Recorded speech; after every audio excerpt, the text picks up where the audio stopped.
ನಮಸ್ಕಾರ ವೀಕ್ಷಕರೇ. Bihar election heat ಹೊತ್ತಲ್ಲಿ ಗೃಹ ಸಚಿವ ಅಮಿತ್ ಶಾ ಸಂದರ್ಶನವೊಂದು ಇಡೀ ದೇಶದಲ್ಲಿ ಸಂಚಲನವನ್ನ ಮೂಡಿಸ್ತಾ ಇದೆ. ಕೇಂದ್ರ ಸರ್ಕಾರದ ಮಹತ್ವದ ಕಾರ್ಯಗಳಿಗೆ ಅಡ್ಡಗಾಲು ಹಾಕ್ತಾ ಇರೋ ರಾಹುಲ್ ನೇತೃತ್ವದ ವಿಪಕ್ಷಕ್ಕೆ ಚಾಟಿ ಬೀಸಿದ್ದಾರೆ. ಅಮಿತ್ ಶಾ ಹೊಸ ಫಾರ್ಮುಲಾ ವಿಪಕ್ಷಗಳ ದನಿ ಅಡಗಿಸುವುದರ ಜೊತೆಗೆ ದೇಶದ ಸುರಕ್ಷತೆಗೆ ಎಷ್ಟು ಪರಿಣಾಮಕಾರಿಯಾಗಲಿದೆ ಅನ್ನೋದು ಬಹಳ ಸ್ಪಷ್ಟವಾಗಿ ವಿವರಿಸ್ತಾ ಹೋಗಿದ್ದಾರೆ. ಇದರ ಜೊತೆಗೆ ಬಿಹಾರ ಎಲೆಕ್ಷನ್ ಕುರಿತಂತೆ ಸಾಕಷ್ಟು ವಿಚಾರಗಳನ್ನು ಕೂಡ ಅಮಿತ್ ಶಾ ಮಾತಾಡ್ತಾ ಹೋಗಿದ್ದಾರೆ. ಬಿಹಾರ ಎಲೆಕ್ಷನ್ ನಲ್ಲಿ ತಮ್ಮ ಸ್ಟ್ರಾಟಜಿ ಏನು, ವಿಪಕ್ಷಗಳು ಮಾಡ್ತಾ ಇರೋದೇನು, ಹೊರ ಜಗತ್ತಿಗೆ ಕಾಣಿಸ್ತಾ ಇರೋದು ಹೇಗೆ, ಇದೆಲ್ಲದರ ಬಗ್ಗೆ ಅಚ್ಚರಿಯ ಹೇಳಿಕೆಗಳನ್ನು ಕೊಟ್ಟಿದ್ದಾರೆ. ಇದರ ಜೊತೆಗೆ ಈ ಬಾರಿ ಕೇಂದ್ರ ಸರ್ಕಾರ ಅತ್ಯಂತ ಗಮನ ವಹಿಸಿ ಮಾಡಿದ ಮಿಷನ್ ಅಂದ್ರೆ ಅದು ನಕ್ಸಲ್ ಮುಕ್ತ ಭಾರತ, ಅದರ ಬಗ್ಗೆಯೂ ಅಮಿತ್ ಶಾ ಮಾತನಾಡಿದ್ದಾರೆ. ಇದೆಲ್ಲವನ್ನ ಒನ್ ಬೈ ಒನ್ ವಿವರಿಸ್ತಾ ಹೋಗ್ತೀವಿ. ಈ ವಿಡಿಯೋವನ್ನ ತಪ್ಪದೆ ಕೊನೆ ತನಕ ನೋಡಿ. ಅದಕ್ಕೂ ಮುನ್ನ ಮೀಡಿಯಾ ಮಾನ್ಸ್ಟರ್ ಚಾನೆಲ್ ಅನ್ನ ತಪ್ಪದೆ ಸಬ್ಸ್ಕ್ರೈಬ್ ಮಾಡಿ.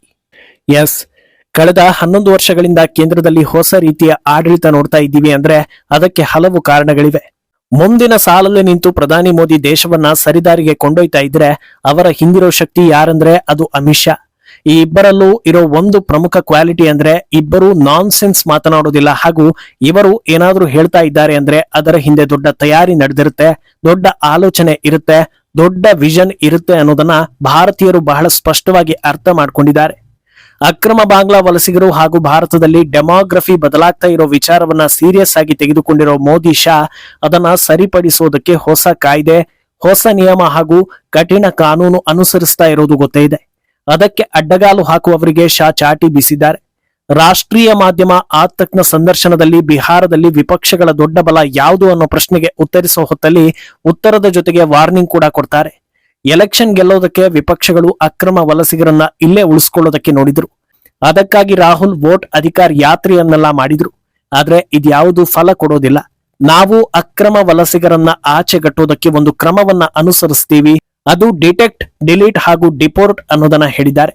ಆದ್ಯತೆ ಮೇರೆಗೆ ಅಕ್ರಮ ವಲಸಿಗರ ಹುಡುಕಾಟ ಆಗುತ್ತೆ. SIR ಪ್ರಕ್ರಿಯೆ ಮೂಲಕ ಅವರ ಹೆಸರನ್ನ ವೋಟ್ ಲಿಸ್ಟ್ ನಿಂದ ಡಿಲೀಟ್ ಮಾಡೋ ಕೆಲಸ ಆಗುತ್ತೆ. ನಂತರದಲ್ಲಿ ಅವರನ್ನ ಆಚೆಗೆ ಕಳಿಸೋದೇ ಭಾರತ ಸರ್ಕಾರದ ಏಕೈಕ ಗುರಿ. ಇದರಲ್ಲಿ ಯಾವುದೇ ಕನ್ಫ್ಯೂಷನ್ ಬೇಡ, ನಮ್ಮ ನಿಲುವು ಸ್ಪಷ್ಟವಾಗಿದೆ ಅನ್ನೋದನ್ನ ದೇಶದ ಜನರ ಮುಂದೆ ಕ್ಲಿಯರ್ ಆಗಿ ಹೇಳೋದಕ್ಕೆ ಇಷ್ಟಪಡ್ತೀನಿ ಅಂತ ಕಡ್ಡಿ ಮುರಿದಂತೆ ಉತ್ತರಿಸಿದ್ರು ಅಮಿತ್ ಶಾ. ಅಂದ್ಹಾಗೆ ಈ ಚರ್ಚೆ ಇಲ್ಲಿಗೆ ಮುಗಿಯೋದಿಲ್ಲ. ನೀವು ಕಳಿಸ್ತೀರಿ ಸರಿ, ಒಂದು ವೇಳೆ ಅವರನ್ನ ಬಾಂಗ್ಲಾದವರು ಮತ್ತೆ ವಾಪಸ್ ಕಳಿಸಿದ್ರೆ ಏನು ಮಾಡ್ತೀರಾ ಅಂತ ಕೇಳ್ತಾರೆ. ಇದಕ್ಕೆ ಉತ್ತರಿಸುವ ಅಮಿತ್ ಶಾ, ಒಂದು ಸಲ ಈಚೆಯಿಂದ ಆಚೆ ದಬ್ಬಿದ್ಮೇಲೆ ಮುಗೀತು, ಮತ್ತೆ ಅವರು ವಾಪಸ್ ಬರ್ತಾರೋ ಇಲ್ವೋ, ಏನಾಗ್ಬೋದು ಇದನ್ನೆಲ್ಲ ನೀವೇ ನೋಡ್ತಾ ಇರಿ. ಸಾಧ್ಯವಾದ್ರೆ ಯಾರೆಲ್ಲ ವಾಪಸ್ ಬಂದಿದ್ದಾರೆ ಅಂತ ಹುಡುಕಿ ನೋಡಿ ಅಂತ ಮಾರ್ಮಿಕವಾಗಿ ಸವಾಲ್ ಹಾಕಿದ್ರು ಅಮಿತ್ ಶಾ. ಅಲ್ಲಿಗೆ ಒಂದು ಸಲ ಇಲ್ಲಿ ಅಕ್ರಮ ವಲಸಿಗ ಅಂತ ಗುರುತಿಸಿಕೊಂಡವರು ಇಲ್ಲಿಂದ ಹೊರ ಹಾಕಲ್ಪಟ್ರೆ ಮತ್ತೆ ಅವರಿಗೆ ಬರೋದಕ್ಕೆ ಆಗದ ರೀತಿಯಲ್ಲಿ ಲಾಕ್ ಮಾಡೋ ಎಲ್ಲಾ ಕೆಲಸಗಳನ್ನು, ತಯಾರಿಗಳನ್ನು ಈಗಾಗಲೇ ಮಾಡ್ಕೊಂಡಿದ್ದಾರೆ ಅನ್ನೋದು ಬಹಳ ಕ್ಲಿಯರ್ ಆಗ್ತಾ ಇದೆ. ಈ ಪ್ರಮಾಣದಲ್ಲಿ ಒಳ ನುಸುಳುವಿಕೆ ಆಗ್ತಾ ಇರೋದಾದ್ರೂ ಹೇಗೆ ಅನ್ನೋ ದೊಡ್ಡ ಪ್ರಶ್ನೆ ಈಗಾಗಲೇ ಇದೆ. ಅದಕ್ಕೂ ಸೇರಿಸಿ ಈ ಮೂಲಕ ಉತ್ತರ ಕೊಡ್ತಾರಾ ಅನ್ನೋ ನಿರೀಕ್ಷೆಗಳು ಹೆಚ್ಚಾಗಿವೆ. ಇನ್ನು SIR ಪ್ರಕ್ರಿಯೆ ವಿಚಾರ ಬಂದಾಗ ನೆನಪಾಗೋ ಇನ್ನೊಂದು ರಾಜ್ಯ ಅಂದ್ರೆ ಅದು ಪಶ್ಚಿಮ ಬಂಗಾಳ. ಬಂಗಾಳದ ಕುರಿತಂತೆ ಕೂಡ ಅಮಿತ್ ಶಾಗೆ ಪ್ರಶ್ನೆ ಎದುರಾಗುತ್ತೆ. ಬಿಜೆಪಿ ಬಂಗಾಳದ ಮೇಲೆ ಕಣ್ಣಿಟ್ಟಿದೆ ಅನ್ನೋದು ಹೊಸ ವಿಚಾರ ಅಲ್ಲ. ಮುಂದೊಂದು ದಿನ ಅಲ್ಲಿ ಕಮಲ ಅರಳಬೇಕು ಅನ್ನೋದು ನಿಮ್ಮ ಹೆಬ್ಬಯಕೆ ಅನ್ನೋದು ವಾಸ್ತವ. ಅಲ್ಲಿ SIR ಪ್ರಕ್ರಿಯೆಗೆ ಈಗಾಗಲೇ ವಿರೋಧ ಬಂದಿದೆ. ಮಮತಾ ಬ್ಯಾನರ್ಜಿ ಒಂದು ವೇಳೆ ಇಲ್ಲಿ SIR ಮಾಡೋದಕ್ಕೆ ಬಂದ್ರೆ ಜನರೆಲ್ಲ ದಂಗೆ ಹೇಳ್ತಾರೆ ಅಂತೆಲ್ಲ ಎಚ್ಚರಿಕೆ ಕೊಟ್ಟಿದ್ದಾರೆ. ಇದರ ಬಗ್ಗೆ ಏನ್ ಹೇಳ್ತೀರಾ ಅಂತ ಕೇಳಲಾಗುತ್ತೆ. ಇದಕ್ಕೆ ಉತ್ತರಿಸುವ ಅಮಿತ್ ಶಾ, ಬಿಹಾರದಲ್ಲೂ ಇದೇ ರೀತಿಯ ಮಾತುಗಳನ್ನ ಹೇಳ್ತಾ ಇದ್ರು, ಆದ್ರೆ ಏನಾಯ್ತು, ಎಲ್ಲವೂ ನೀಟಾಗಿ ಆಯ್ತಲ್ಲ, ಈಗ ಚುನಾವಣೆ ಕೂಡ ನಡೀತಾ ಇದೆಯಲ್ಲ, ಹಾಗೆ ಬಂಗಾಳದಲ್ಲೂ ಕೂಡ ಯಾರು ಏನೇ ಹೇಳಿದ್ರು, ಎಷ್ಟೇ ಅಡ್ಡಗಾಲು ಹಾಕಿದ್ರು ಈ ಪ್ರಕ್ರಿಯೆಯನ್ನ ನಡೆಸ್ತೀವಿ ಅಂತ ಖಡಕ್ ಆಗಿ ಹೇಳಿದ್ರು. ಅಲ್ಲಿಂದ ಸೀದಾ ಬಿಹಾರ ಎಲೆಕ್ಷನ್ ಕುರಿತಂತೆ ಪ್ರಶ್ನೆಗಳು ಓಪನ್ ಆಗ್ತಾ ಹೋಗುತ್ತವೆ. ಈ ಬಾರಿ NDA ಬಿಹಾರದಲ್ಲಿ ಎಷ್ಟು ಸೀಟ್ ಗೆಲ್ಲಬಹುದು ಅನ್ನೋ ಪ್ರಶ್ನೆಗೆ ಉತ್ತರಿಸುವ ಅವರು, ಈ ಸಲ ದೊಡ್ಡ ಮಟ್ಟದಲ್ಲೇ NDA ಗೆಲುವು ಸಾಧಿಸಲಿದೆ. ಈ ಬಾರಿಯ ರಿಸಲ್ಟ್ ಇತಿಹಾಸ ಸೃಷ್ಟಿಸೋದು ಗ್ಯಾರಂಟಿ ಅನ್ನೋ ಅಭಿಪ್ರಾಯವನ್ನ ಹೊರ ಹಾಕಿದ್ದಾರೆ. ಈ ಮೂಲಕ ಅಮಿತ್ ಶಾ ಬಿಹಾರ ಗೆಲುವಿನ ಮೊದಲ ಸಿಗ್ನಲ್ ಕೊಟ್ರ ಅನ್ನೋ ಪ್ರಶ್ನೆ ಹುಟ್ಟಿದೆ. ಆದ್ರೆ ಇದೆಲ್ಲದಕ್ಕಿಂತ ದೊಡ್ಡ ಟ್ವಿಸ್ಟ್ ಅನ್ನೋ ಹಾಗೆ CM ಯಾರು ಅನ್ನೋ ಪ್ರಶ್ನೆಗೆ ಅಮಿತ್ ಶಾ ಕೊಟ್ಟ ಉತ್ತರ, NDA ಗೆದ್ರೆ ನಿತೀಶ್ ಕುಮಾರ್ನೇ ಯಾಕೆ CM ಮಾಡಬೇಕು ಅಂತ ನೀವು ಅಂದ್ಕೊಂಡಿದ್ದೀರಾ ಅನ್ನೋ ಪ್ರಶ್ನೆಗೆ ಉತ್ತರಿಸುವ ಅಮಿತ್ ಶಾ, CM ಯಾರು ಅನ್ನೋದನ್ನ ನಿರ್ಧಾರ ಮಾಡೋದು ನಾನಂತೂ ಅಲ್ಲ. NDAಯಲ್ಲಿ ಹಲವು ಮಿತ್ರ ಪಕ್ಷಗಳಿವೆ, ಎಲ್ಲರೂ ಒಟ್ಟಾಗಿ ಕುಳಿತು ಒಂದು ನಿರ್ಧಾರಕ್ಕೆ ಬರ್ತಾರೆ ಅಂತ ಹೇಳಿದ್ದಾರೆ. ಇಲ್ಲಿಯ ತನಕ NDA ಗೆದ್ರೆ ನಿತೀಶ್ ಕುಮಾರ್ CM ಅನ್ನೋದು ಜನಜನಿತವಾಗಿತ್ತು. ಆದ್ರೆ ಈ ಹೊತ್ತಲ್ಲಿ ಓಪನ್ ಸ್ಟೇಟ್ಮೆಂಟ್ ಕೊಡುವ ಮೂಲಕ ಅಮಿತ್ ಶಾ ಹೊಸ ಹಿಂಟ್ ಕೊಟ್ಟಂತೆ ಕಾಣಿಸ್ತಾ ಇದೆ. ಏನೋ ಇದೇ ಹೊತ್ತಲ್ಲಿ ವಿಪಕ್ಷಗಳ ಆಂತರಿಕ ಆರೋಗ್ಯ ಹದಗೆಟ್ಟಿದೆ, ಅವರಲ್ಲಿ ಇನ್ನು ಸೀಟ್ ಹಂಚಿಕೆ ಫೈನಲ್ ಆಗಿಲ್ಲ, ಹಗ್ಗ ಜಗ್ಗಾಟ ಮುಂದುವರೆದಿದೆ, ಇದರಿಂದ ನಿಮಗೆ ಖುಷಿ ಆಗಿದೆಯಾ ಅನ್ನೋ ಪ್ರಶ್ನೆಗೆ ಉತ್ತರಿಸುವ ಅವರು, ನಮಗೆ ಯಾವತ್ತೂ ಎದುರಾಳಿಗಳ ಬಲಹೀನತೆ ಅಸ್ತ್ರವಾಗಿಲ್ಲ. ನಾವು ಚುನಾವಣೆ ಎದುರಿಸೋದು ನಮ್ಮ ಸಾಮರ್ಥ್ಯದಿಂದ, ನಮ್ಮ ಬಲದಿಂದ ಹಾಗೂ ನಮ್ಮ ಪರ್ಫಾರ್ಮೆನ್ಸ್ ಅನ್ನ ಮುಂದಿಟ್ಕೊಂಡು. ಜನರು ನಮ್ಮ ಮೇಲೆ ನಂಬಿಕೆ ಇಡುವ ರೀತಿಯಲ್ಲಿ ಮುಂದೆ ಬಂದು ಚುನಾವಣೆಯನ್ನ ಎದುರಿಸ್ತೀವಿ. ಬಿಹಾರದ ಮಟ್ಟಿಗೆ ಹೇಳೋದಾದ್ರೆ ಲಾಲು ರಾಜಕೀಯ ಹೇಗಿರುತ್ತೆ ಅನ್ನೋದನ್ನ ಜನರು ನೋಡಿದ್ದಾರೆ. ಮತ್ತೆ ಲಾಲು ಅಧಿಕಾರಕ್ಕೆ ಬಂದ್ರೆ ಬಿಹಾರ ಜಂಗಲ್ ರಾಜ್ ಆಗುತ್ತೆ ಅನ್ನೋ ಅಭಿಪ್ರಾಯ ಜನರಲ್ಲೂ ಇದೆ. ಆದ್ರಿಂದ ಯಾವುದೇ ಕಾರಣಕ್ಕೂ ಬಿಹಾರ ಜನರು ಮತ್ತೆ ಜಂಗಲ್ ರಾಜ್ ಬರೋದಕ್ಕೆ ಬಿಡೋದಿಲ್ಲ ಅನ್ನೋ ನಂಬಿಕೆ ನನಗಿದೆ ಅನ್ನೋದನ್ನ ಹೇಳ್ತಾರೆ. ಏನೋ ತಮ್ಮ ಒಕ್ಕೂಟದಲ್ಲಿ ಸೀಟ್ ಶೇರಿಂಗ್ ಸಮಸ್ಯೆ ಬಗೆಹರಿಯದೇ ಇದ್ರೂ ಎನ್ಡಿಎ ಬಗ್ಗೆ ಒಂದಷ್ಟು ವಿಚಾರಗಳನ್ನ ಕಾಂಗ್ರೆಸ್ ಹರಿಬಿಡ್ತಾ ಇದೆ. ಅದೇನಂದ್ರೆ ಈ ಬಾರಿ ಎನ್ಡಿಎಯಲ್ಲಿ ಫೈಟ್ ಮಾಡ್ತಾ ಇರೋದು ಇಬ್ರೆ.